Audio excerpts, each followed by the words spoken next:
I totally spaced it. So let's start to be boring here, but let's just start this again so I have it on the record. Let me revert this. There we go. So we're talking about today, so if I can remember what I said, you'll get a different interpretation today. So we're talking today about channels and how we create layer masks. So we have layers in our illustration, and we work with those. Those are our individual elements, our individual images that we're working with within our composition that we're creating. But that composition is created from channels. And channels are the grayscale interpretation of the red, green, and blue, or cyan, magenta, yellow, and black. Get all those in there. Sometimes I say it and I'm not thinking. So what we want to do is look at this. So this is a grayscale interpretation of the red in this image. This is the grayscale interpretation of the green and then of the blue. So as I put them back together, you'll see it starts building and creates the color that we have within our image. So generally, that's all you're going to see in your channels panel, but when you add a mask, it's stored there as well. So if I click on this portion of the image over here, because there's a mask on it already, you'll see the mask show up over here. And if I click on that mask, it's going to show up. And it's going to show up when you're visualizing it. The default is red. That can be changed in the preferences, but the default is to be red. So you can see by looking at that what the mask is. And if I turn it off, you'll see that this mask is all black and all white. There's no gray in it whatsoever. That's not to say they can't, because if we click on this one up here and I turn these off and turn that one on, you gotta have one on, you'll see that there is some grayscale in it. So you can have some tonal quality in your mask. That's a nice thing about them. You can create some very nice soft edges and blends within your image that you're working with. It also helps when you're working on this little spotty places like this to work with it and get your elements to show through the way that you want to on there. You can also toggle the mask on and off with the key, the backsplash key. So I'm just going to turn it off that way so we're not looking at it. So it is the really handy way to knock out a background, but not destroy your image. Remember, we don't want to destroy our images. And then to add in special effects, to put in different elements.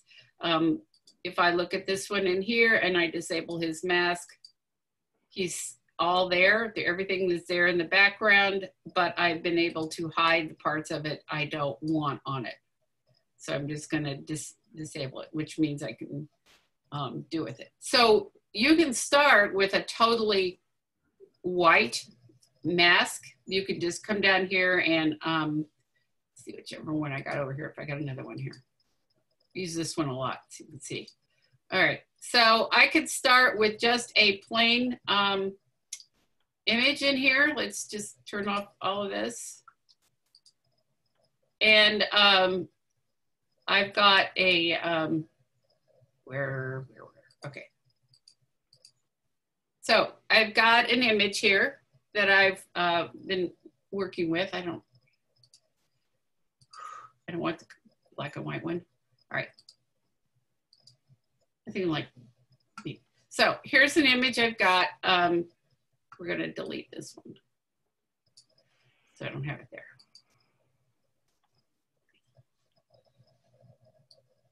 Apply means to knock it out, so I just want to delete it. Hit the wrong button. All right, so I've got an image here that I don't like all this in the background. It's kind of ugly. Who wants to look at all that stuff when there's this cute little baby here to look at? So what I'm going to want to do is I'm going to come over here and I want to just add a plain mask. That's one way of doing it. You can start with a mask if you want to, or you can start with all of those fun selections that you were making. So if I come over here and say, we're going to try the object select tool and see if that one works. it's a new tool, so I haven't really played with it a lot. It kind of just means that you're going around and grabbing and telling Photoshop kind of what you want to look for in the subject.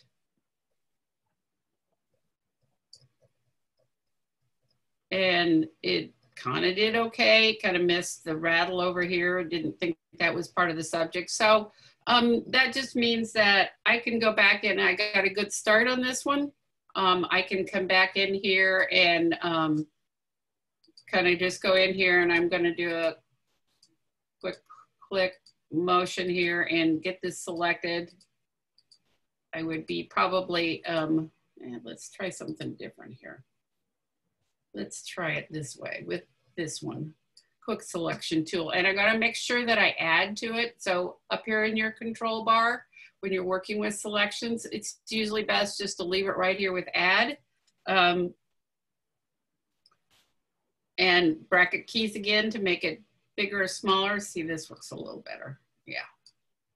Because it's looking for, this tool looks for the contrast of the edge of the background and the object that you're selecting. So sometimes that's better. Except missed it right there, so we'll get that. So I've got that, I'm gonna get that in there. And so now I'm gonna come back with this guy and kind of pick up some of these details. This is kind of a, so when it's on add and you actually want to subtract this, because this is what I'm getting rid of, hold down your option key or your alt key to switch it over to subtract. I forgot to do that. And then you can, the same thing here, I'm going to subtract this area out of here. When you're working with your magic wand, remember too, and all of these tools have tolerances on them. So up here in your, if I use this one, you'll see there's a tolerance, so the brush size of it. In the magic wand tool, you have tolerances here. The bigger the number, the wider it's going to go with it. So I've got a selection. It's not the greatest of selections because he's getting a helmet head here on the baby, and that's not really what we want. So there is a setting in here. Now it's a little more complicated than what it used to be, but we're going to kind of play with it a little bit. So there's the select and mask. It's up here. Stop it. Go away. You can click it here, or you can go under the select menu and say select and mask. There's also some modify things here that we used to use a lot until they put in this one that work okay. So what I've got now here is some tools that will allow me to come into this and I'm gonna pop up. I can't remember which one's which now. Haven't used this tool for a minute. All right, so it's gonna allow me to come over here and do some edge detection. So I'm gonna kind of bring it up and turn on the smart radius a little bit. And when you're using this, you don't wanna, you kind of wanna be careful with it. So you're gonna get a little grayscale in here. This is where you're adding in that little tonal quality to bring things back.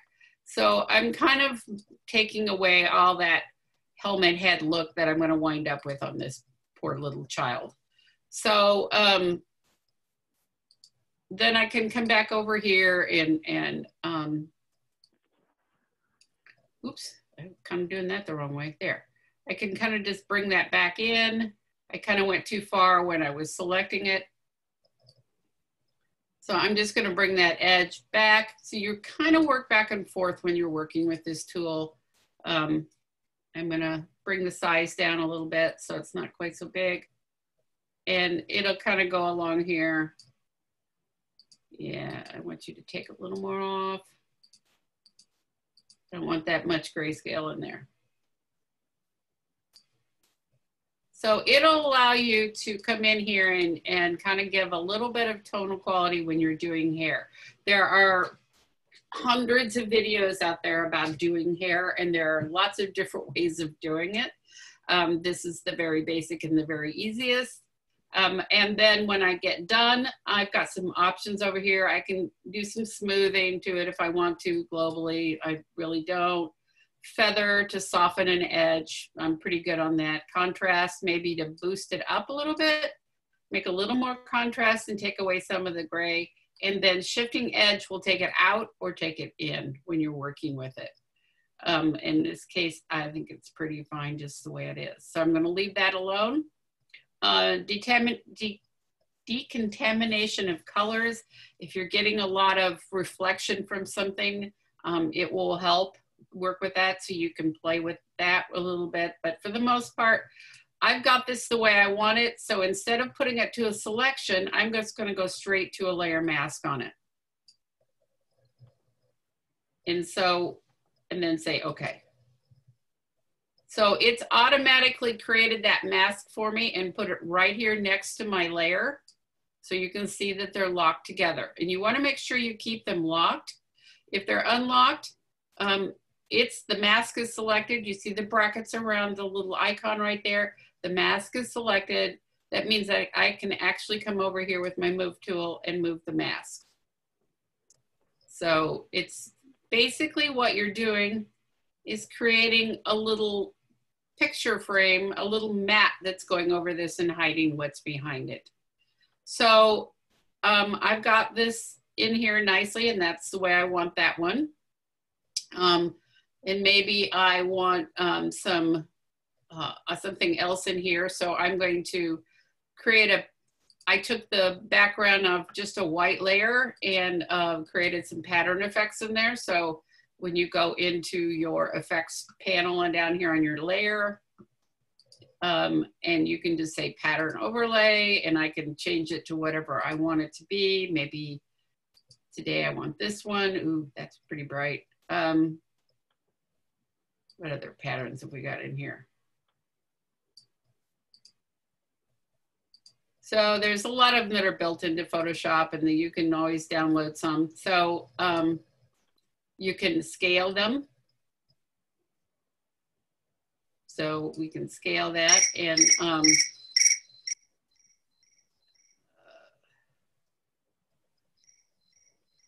somebody trying to call in here. So you can scale it. You can change the blend mode on it. So you've got some, different things in here that you can play with. And that's one way to get a background in something if you don't want to bring in another image. So you can always use a background or a pattern, or there's a whole bunch of different ones in here that you can get to. So I can play with, if you want to drive your eyes nuts, you can play with some of these other ones that are built in. They're all lurking over here in your patterns. So, and I've downloaded a bazillion from the internet. Where's the one I have? There, let's do this one. All right, so we've got that one. Also remember that in your layer styles here that we're working with these effects, you can, if it's got a plus sign next to it, you can do multiples of this. So if I had a color overlay on here, and then I wanted another color overlay on this one that is a different color that I'm going to have a different blend mode on, or drop shadows on drop shadows or something like, yeah, you can do multiple drop shadows. So I can play around with the colors on overlay, so you can multiply them. If you don't want it, you can just get rid of it. And that's when I'm just going to turn it off. I don't want that on there.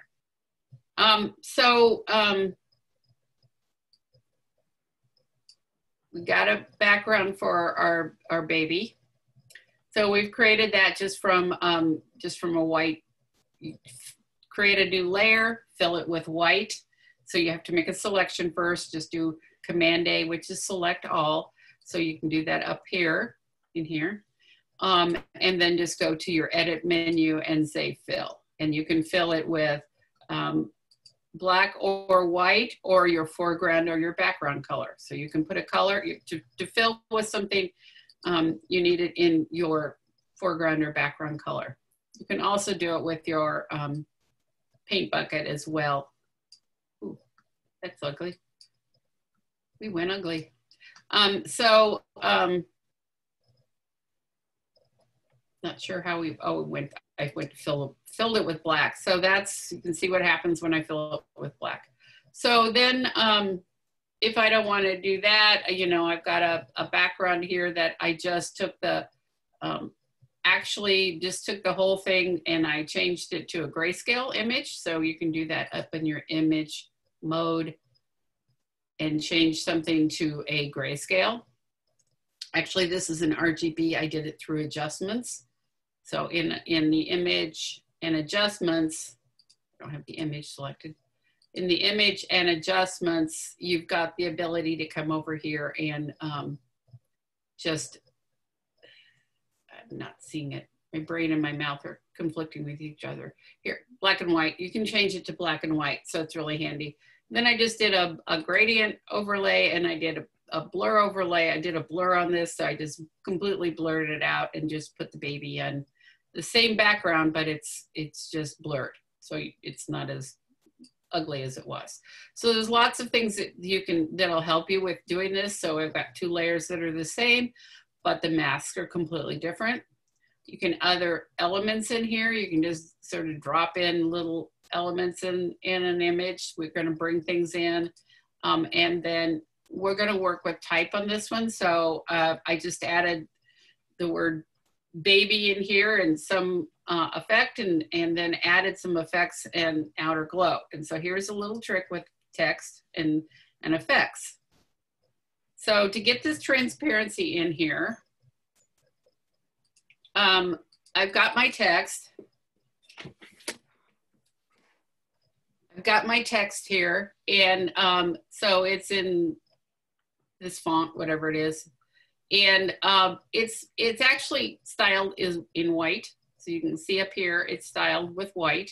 The fill is white. But to get a text or anything to be transparent, so in this case, I just wanted the outer glow on it. I did not want the type to show up. So I have the effect. If I click on this, you'll see. If I take this back to 100%, you'll see that it's white. So this was what it would look like normally when I do it. So in this case, all I need to do is to come in here and take it and go into your fill. So you have opacity. The difference between the two, and we're working on this, is that opacity will change everything on the layer. It changes all the pixels. Same thing with the blending mode. Down here to fill, it will only change the pixels, but it has absolutely no effect on the rest of it or any of the effects. It has no effect on the effects.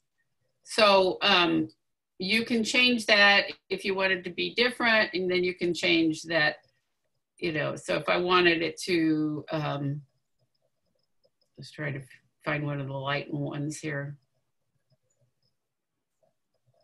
So you could come in here and pick a different mode that would make some effect on the color that was the type.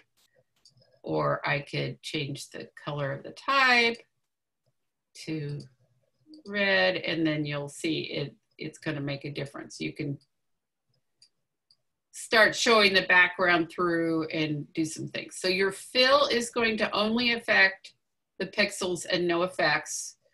Opacity, it changes everything, including effects when you're working with this. And the blend modes are all in here. So these are all, so you've got normal, and dissolve just makes it really grainy looking. So these are all effects that affect black, so darken. If I tell something to darken, it basically, if you're working with a drop shadow, you generally want to set it to darken. And then these are all things that are going to lighten or work with white, and the white in your image. Overlay is just the interaction of all the different colors together. There's real descriptive versions of each one of these out there. I don't happen to have them all memorized. Hue, saturation, color, and luminosity basically are good to work with just your colors and changing your saturation of something that's behind it. This isn't going to have a lot of, there you can see the color is affecting. Saturation is not going to affect that one. Luminosity is not going to affect it, and hue's not, but color would. Color would pick it up and make it red. Otherwise, they're going to ignore the other colors that are in it. Hang on a second. I've got, I think, one of us trying to get in since we had a problem with the message. I had the voicemail from somebody, so let me see who it is real quick.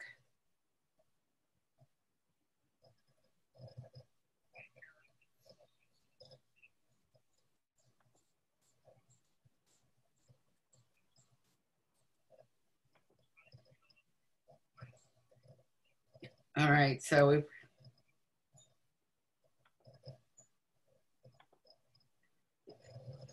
he's sent a voicemail and it's hard to get back to him. Let's see if he sent a message.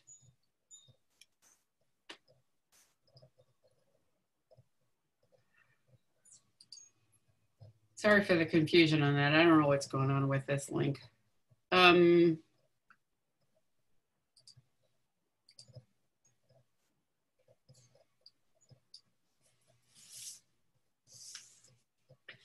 Let me send this out real quick on a message so I get everybody back in.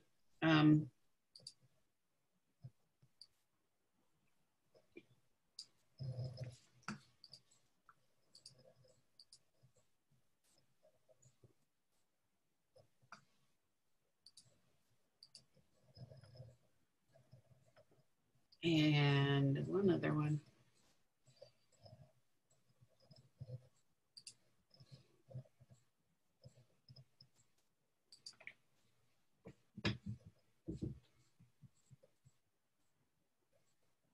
All right, hopefully that'll get everybody else in here. When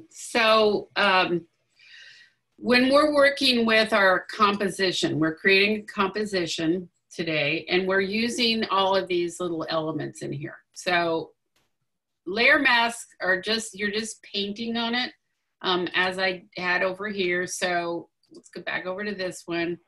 And you'll see that, like I said, I want to take these out of here. I really want that effect, that hue and saturation effect, to affect the water, only the water in this. So what I would need to do is then come back into my image and adjust this. So I made a copy of the effect, or the layer mask that was on this one. And to do that, all you really need to do is select it, and you can option drag it up over here, and it's going to get that message right there, and you say yes. So that gives you a place to start. You've copied that one from the other one. Now what I want to do is I want to go to this one, and I want to paint with black so that I can sort of wipe out that parts in there that I don't want. So I'm coming in here, and again, this is one where on the brush, if you click and up here, hold down your shift key, I got a nice straight line right here. I'm just going to come straight down, and it should get rid of everything that's in there. And then this you can just start painting because it's just big. You can get your brush up big. I can just start blobbing stuff out of here really fast because I don't have to be really accurate. I just don't want to get in the water. So again, I'm going to come over here and I'm going to click as close as I can. Or the other thing I can do with this is decide to take my magnetic lasso tool, because it's going to give me a nice straight line if I can get it to click there. There we go. And I'm going to come straight up there, and I'm going to come in here. I'll come back and get the boat later. It's going to come up, and I don't care what's up here. So I can just come over here and make a nice big, oh, there's more image. So I'm just making a selection here, And in this case, because I want to fill all this with black, and I want to use the delete key to do it, delete works with the background color. So I want to put black in the background, and then I can just hit the delete key. And that gets rid of all of that saturation elements that are on that. So you can go through and deselect that, Command D or Control D, and do the same thing here on this side. And then you're going to have some little places you'd have to go in if you're doing something like this to make this, you know, bizarre looking image. I'm just going to come up here and see, get the trees out and then come back and connect. Do the same thing, hit delete, and boom. Now the only thing I've got to clean up is maybe the boat, so the boat's not iridescent, and but I've made quite a difference in my image by doing that. You know, there's a few other little things that need to be cleaned up. As I said, this is doing it the quick way. But you can combine your different selection methods and everything while working on this mask. If you want to see how it's looking to make sure you don't have any weird leaks on it, you can show it. It's hard to see because everything is the same color here. I'd have to show my mask elements. You can see in here that some of this got forgotten. If I go into the select and mask element on this and edit the mask, so if I can go back in here, then I can come over here with this and kind of clean this up a little bit so that I don't have this blue sky showing through when I want this, you know, California wildfire look here. I did this several years ago. How appropriate now. So you can go back, and what this is doing is it's just sort of masking, putting little masks in those white areas. It's looking for that white. And I'm clicking to do it because that way it's not getting real intense. The clicking keeps it a little bit less dense when you're working with it. And then I can just say, okay. And it'll output to the layer mask, and it'll take care of those little white areas that are showing up. There's still a few more in there. So when we're building our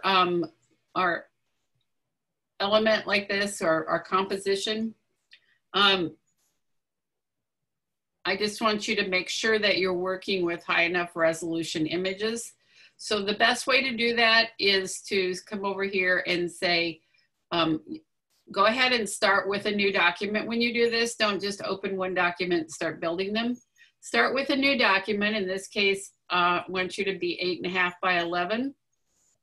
Make sure you don't turn on artboards. You don't need them. And the resolution will be at 300 so that you have enough resolution to work with. Working with the layer mask when you have a really low resolution image is kind of hard because, well, you got no pixels to deal with. So you're going to create that new image. So here it is. And I'm going to, down here so I can see this. And I'm going to come over here and I'm going to open up, just grab some images that I have in my folder here.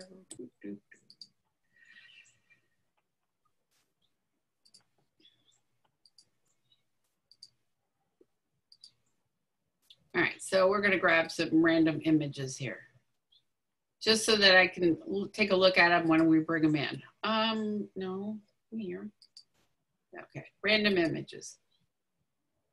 So they're gonna open up in Photoshop. They're not gonna actually come into your file.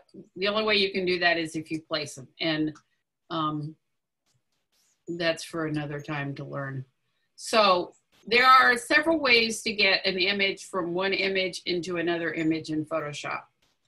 The easiest way I have for doing it is to come over to the image I want to move, not to the image where I want to move it to the image you want to move, click on the layer, which will be background, the locked layer, say duplicate the layer, and it's going to come up here and say background copy. Well, we don't want that. We want it in a different destination. So I'm going to come up and I'm going to find my untitled one, and I'm going to say, okay.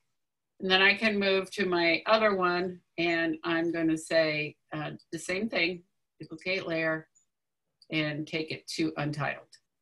So that when I go to untitled, there are my images. Now, you can see that they came in pretty small. So that's telling me that my images are not really, really high res.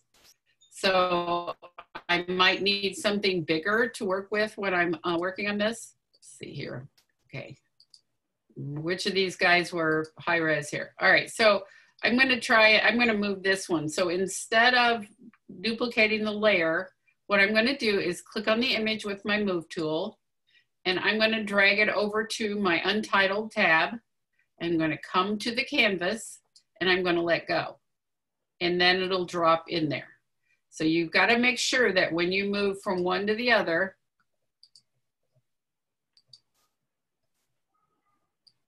so I'm going to move it over here and drop it in.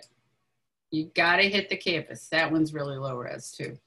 So when you're working with this, you want to get some in here that are going to be pretty much closing to filling up this image at 8.5, 11 by 300. I don't think I've got one open that is. This one won't, because that's if you want to work with stock images that are watermarked, you can do that. But I think this one is low res too.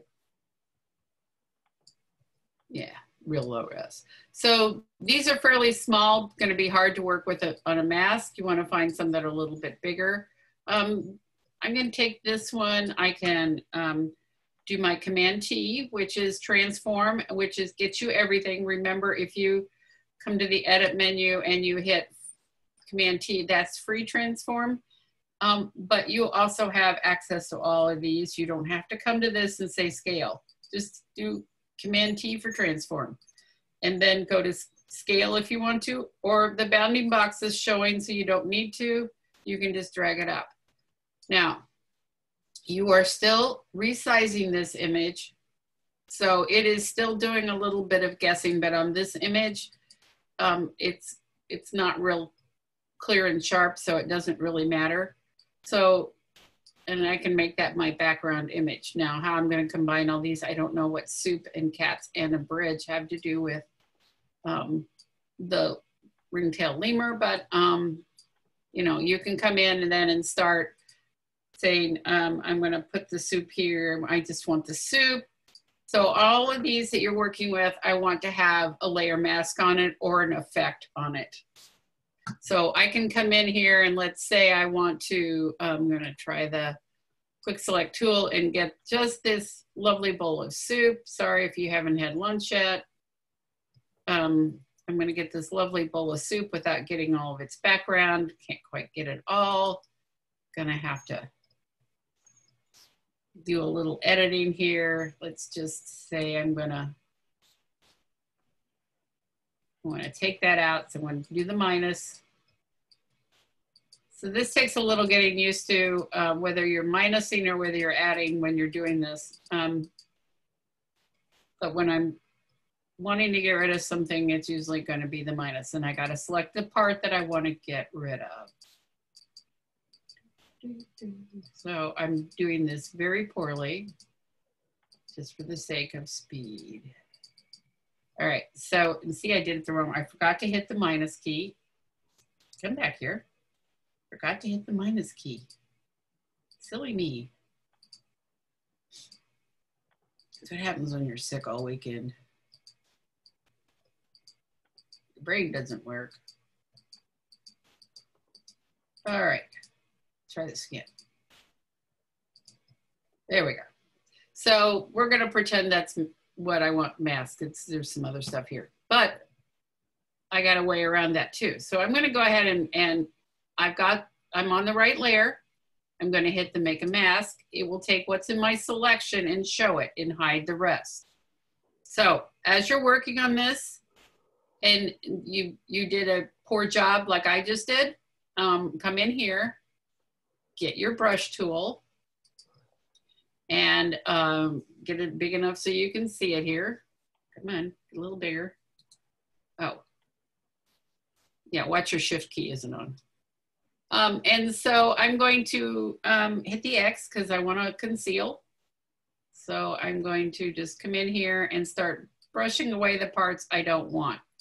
This is also a nice way if you've got something like over here where his hand is and you just have this vivisected hand, you can come up here and I'm going to click on the brush and I'm going to take the hardness down so that it's softer. So hardness all the way at 100% means it has a hard edge.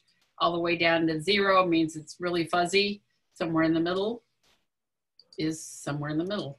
So I'm going to blow it up and then I'm just going to kind of come in here and just kind of make this.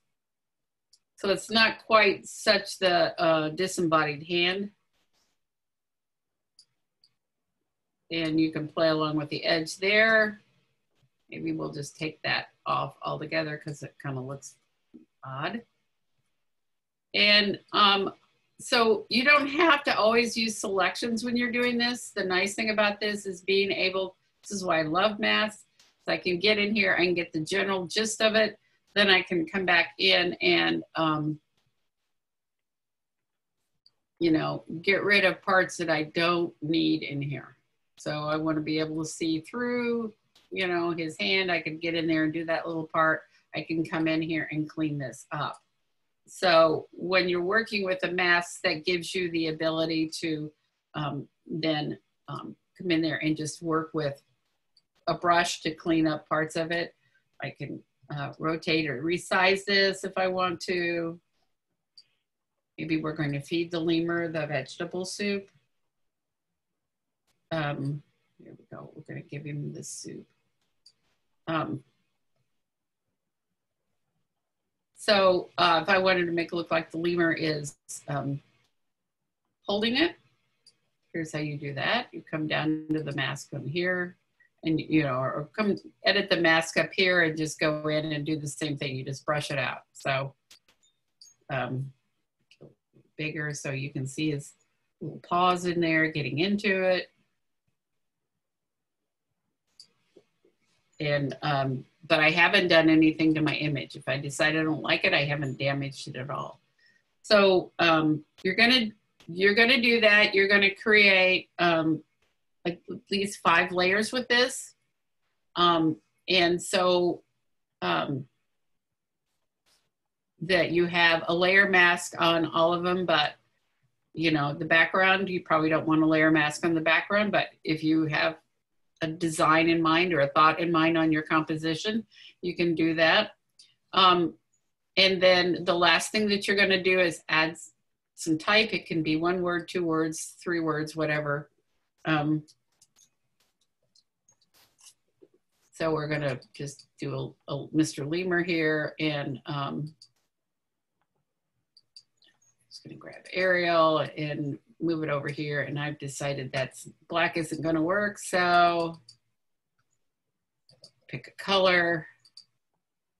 I'm stuck on red here today. Let's go to green. There we go. And if you want to add kerning here, I'm going to fix my kerning. I don't like their kerning. If you want to add some effects to this, that's fine. You're more than welcome to add any of the color effects or drop shadows or outer glows or whatever you want to play with on that. You can add a blend mode to it. So see, you can play with all of these different blend modes, do something weird with it. So this is a lot like the, and call it the pineapple exercise that you just did. So, but you're going to be building it with images. If you want to use your own images, that's fine. If you want to find some off online, just make sure that if when you're downloading and you go to find an image, go over here to Chrome and add a tab. So I'm going to come out here and I'm going to search for birds.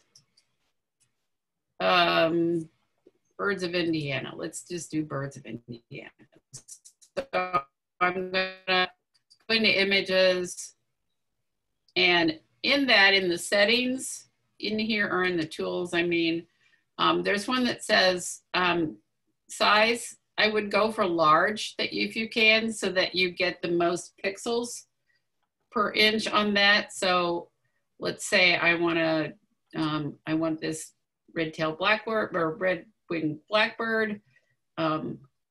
It's a little trickier to get to images these days. I'm going to click over here on this. They get them locked down. Let's see. Did they have a bigger one on it? No. So let's go back. Oh, there it is. So sometimes you can, yeah, so they've gotten better about locking down images. Let's try this. I've got another way of getting into them sometimes.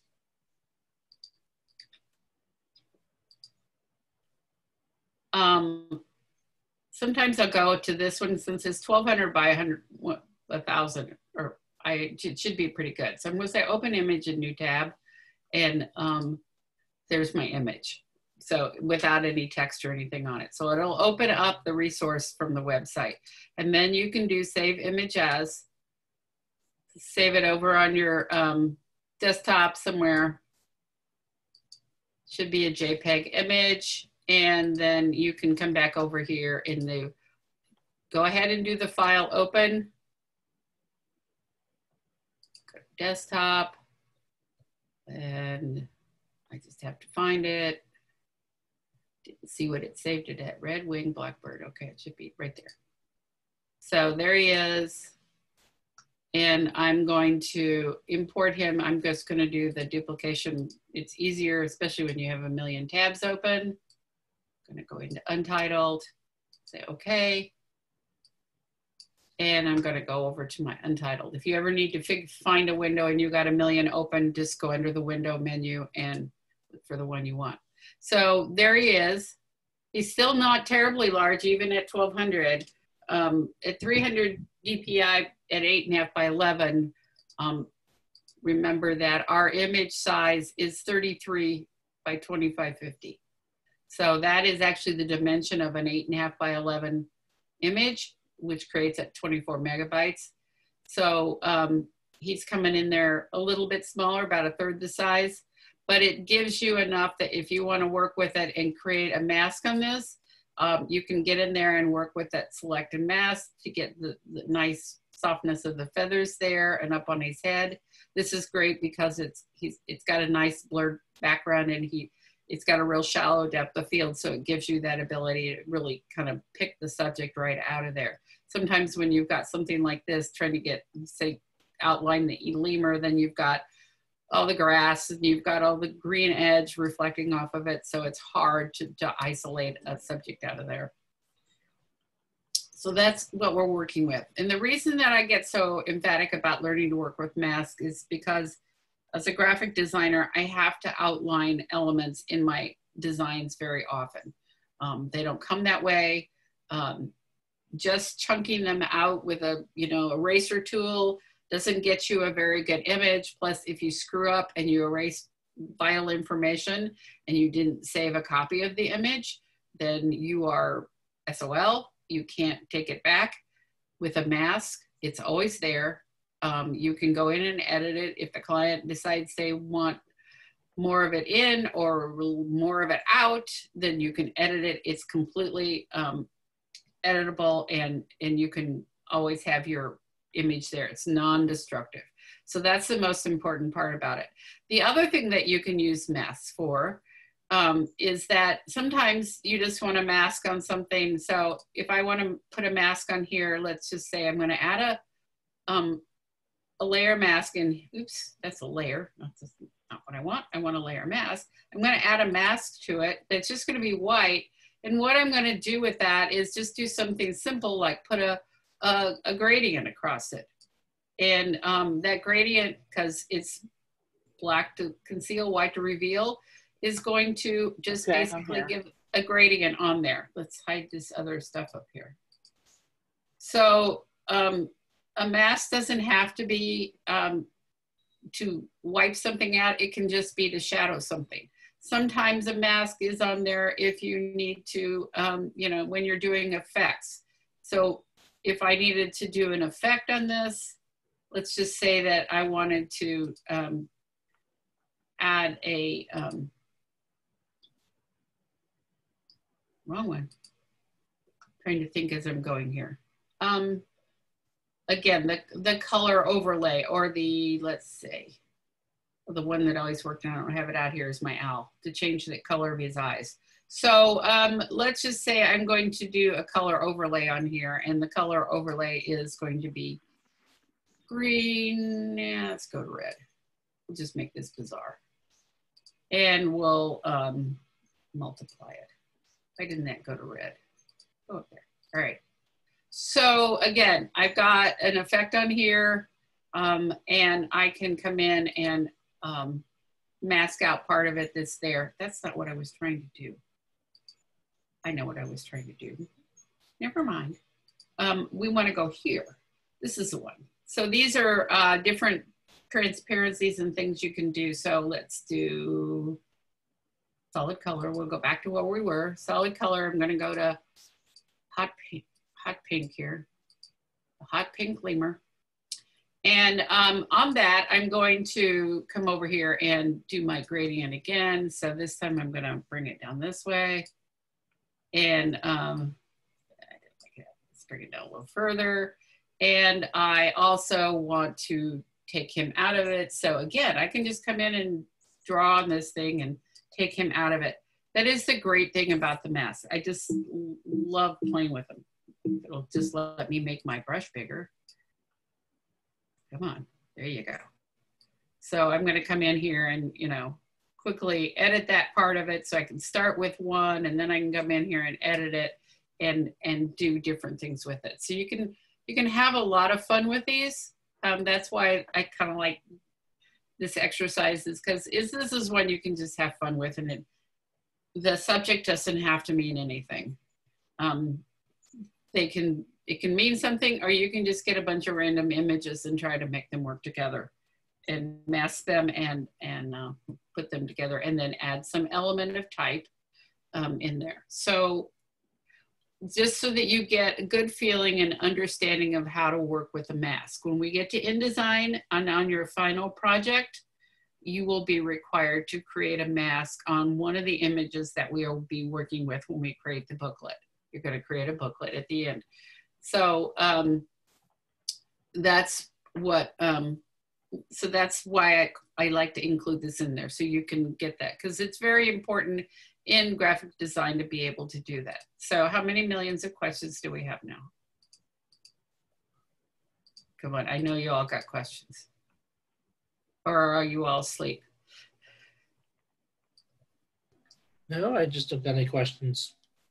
Okay. No one has any questions? I will probably when I start working on this. Well, yeah, I know that. So if you guys have got questions, again, if you've got questions while we're working, you're working on stuff, you know, go ahead and call me, check the videos online. Anybody else have any other thoughts? I'll get the video back up now that, thank you for reminding me. I don't mind that at all, simply because some days are just better brained than others. So how many layers is the project? 5 total. 5. Mm-hmm. At least 5 totals of images and then 1 of text. Okay. So that it's all there on, if we go out to module, the project's all there. No, it's the wrong one.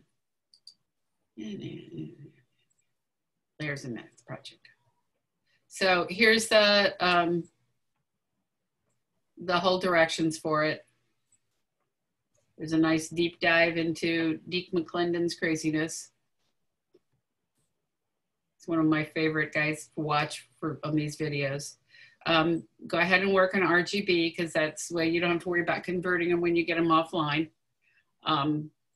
Just like I said, just make sure that when you bring it in into your 300 PPI resolution start document, that it isn't really super tiny in there, because when you go to blow those super tiny ones up, you'll have nothing but, squares, and it's really hard to work with. So lost my layers panel. I must have closed it.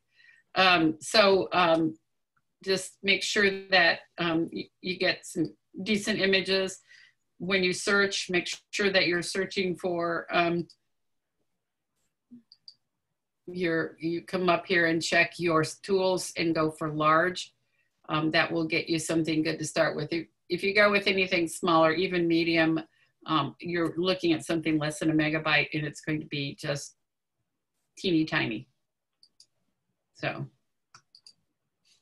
any other questions, thoughts, curiosities? I usually use Unsplash for, they have really good images for free. And where? Unsplash.com. Oh, okay. I'm not familiar with that one. There's a lot of sites out there that have free images. And sometimes I can find what I want, sometimes I can't. So that's for this class, I just allow you guys to do Google search, because you're not doing this for sales. So theoretically, you should never web rob. If you're doing anything for a project for a client, or for anything that's going out to the public, because whomever took this photo for the Audubon Society might be upset with me for using it as something that either I'm going to profit from and I'm not paying him or her, or it's, and they're not getting any credit for it. So photographers deserve credit too, just like artists and everybody else does. So don't generally web rob for this assignment, just to have something. You guys are all newbies. You don't have a plethora of images in your background, or you may have at this point. Actually, some of the stuff you take on your phone is probably higher res than some of the things you'll get in a Google search if you've got a newer phone. So just have fun with it, but make sure that you've got the layer mask on it. And as you're working on it and you have questions, just let me know and I'll jump on and take a look at it and see what it looks like if you're doing it right. All right. It's just a fun project. But at least gets you working with the layer masks, which are really important as you go down. And then you take photography classes, you'll be working with them. You'll be working with them to do adjustment layers and things like that for photo correction. So just make sure that you kind of get comfortable with doing it. Just know that it's a channel. It's a black and white channel that you're going to work with, and that if you need to see it, have that layer selected where it's at, and then look at your channels panel, and you can turn off everything else and look at it, so that you can actually go out there and edit it. A lot of times, if I've done something with the select and mask tool, and where it's grayed, I might want to go in there and just sort of make it a little less gray and make it a little darker, a little more less transparent. So that's the one thing that you want to you might want to do when you're going out to take a look at them sometimes. So